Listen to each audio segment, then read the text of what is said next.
Hey there, it's Gunnar, and thanks for joining Julie and I for episode 1 of the Making It Matter podcast series. Hi, everyone. We're excited to make it matter and share with you what we think that means. I think it means facing adversity head on and using it as an opportunity for positive action. And I think that's important when you're facing a chronic illness like cystic fibrosis, making it matter. Making It Matter podcast series is a new bi-monthly podcast with your host Gunnar Esiason and Julia Ray, presented by the Boomer Esiason Foundation and GunnarEsiason.com. Since Julie and I both have cystic fibrosis, we are remaining compliant with the National Cystic Fibrosis Guidelines regarding patient interaction and cross-infection by recording via Skype. This podcast was made possible by an unrestricted educational grant from Novartis to the Boomer Esiason Foundation. As always, the views expressed on the Making It Matter podcast are that of Gunnar Esiason, Julie Ray, and guests, and not necessarily those of the Boomer Esiason Foundation. Nothing in the Making It Matter podcast should be considered medical advice. Such advice can only be given by a physician who's experienced with cystic fibrosis. The Boomer Esiason Foundation, Gunnar Esiason, Julie Ray, and guests cannot be held responsible for any damage which may result from using the information on this podcast without the permission of your medical doctor. You're listening to the Making It Matter podcast with Gunnar Esiason and Julia Ray, presented by the Boomer Esiason Foundation and GunnarEsiason.com. After that disclaimer, today we're going to talk about graduating college and moving on into the real world. Julia is a recent grad from Fordham University. Congrats. Thank you. Thank you. So how does it feel to be a college graduate now? Oh, gosh.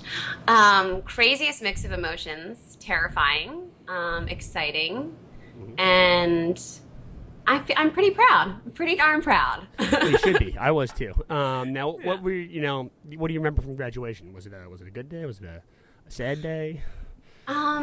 It was a great day. It was perfect weather, and our school president, I call him Dumbledore because his voice is exactly like Dumbledore, and his speeches are always phenomenal. So I probably remember his speech from start to finish as the big standout for the day.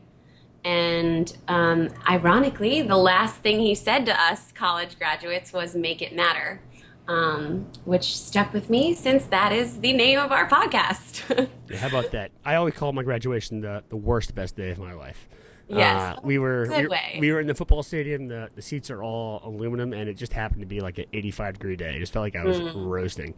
I can't tell you that I remember very much about the commencement speech, but it was definitely a proud moment, but also a sad moment to be closing a chapter on my life. So aside from the commencement speech by your school president, do you have really any memories from graduation with your family, with your friends, closing that chapter on your life?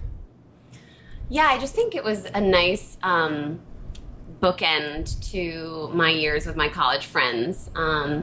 And it wasn't saying goodbye. It was just kind of an exciting, seeing each other off to our next, adventure. And probably the greatest memory was when my mom Instagrammed a photo that I texted her of me and my dean, and my school re-Instagrammed it. So Thanks, Mom, for getting the repost done that I could never get. Instagram famous, there you are. Yeah. So now what about college memories? I look back, I feel like it was yesterday in a lot of ways, but at the same time, it feels like it was so long ago, just a completely different life. For me, I was up in Boston College, and I just feel like it was like a world away. Well, I guess my favorite memories are just with my friends, which is horrible because we're there to learn, and which I did. I did a lot of learning, Dad. But I just have the best memories of my friends. I mean, that's what I think college is about too, is just creating your own community and helping you transition into that next step of adulthood and adulting, as they say now. Yeah, no, I totally agree. I think the degree from Boston College that I got is just as valuable, really, as the life experiences that I got from learning how to grow up and learning how to really fend for myself and proving to myself that I could be self-sufficient on my own without the constant aid of my parents in as far as my healthcare goes.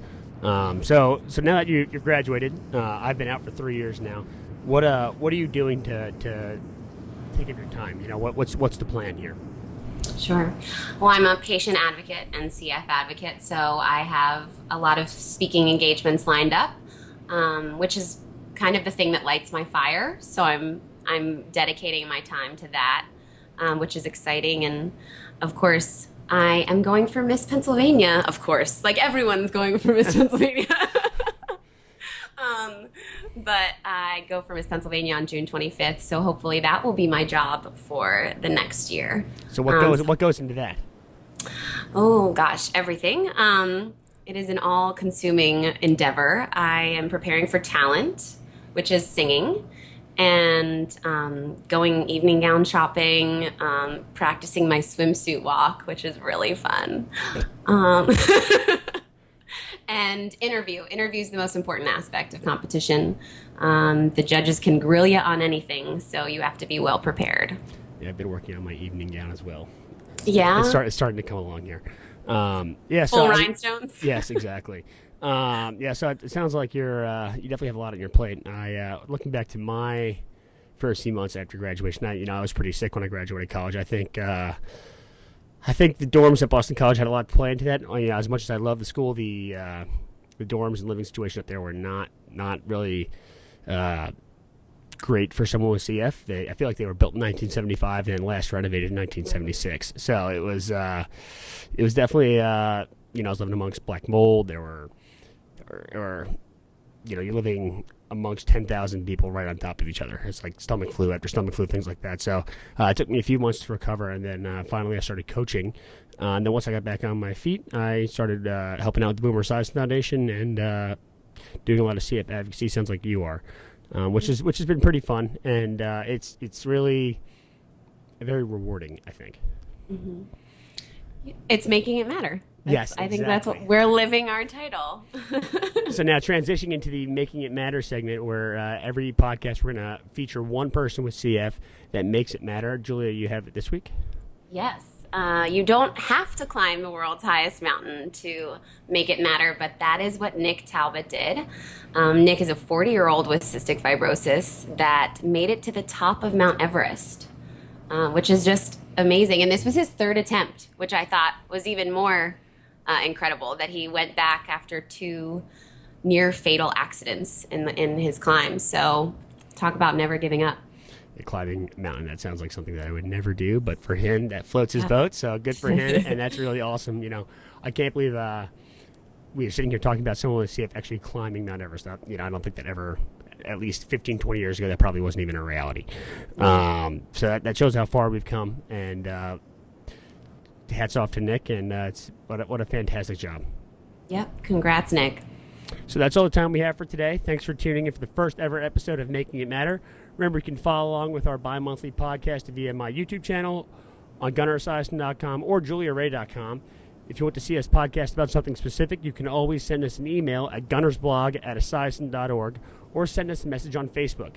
This is Gunnar Esiason and Julia Ray signing off.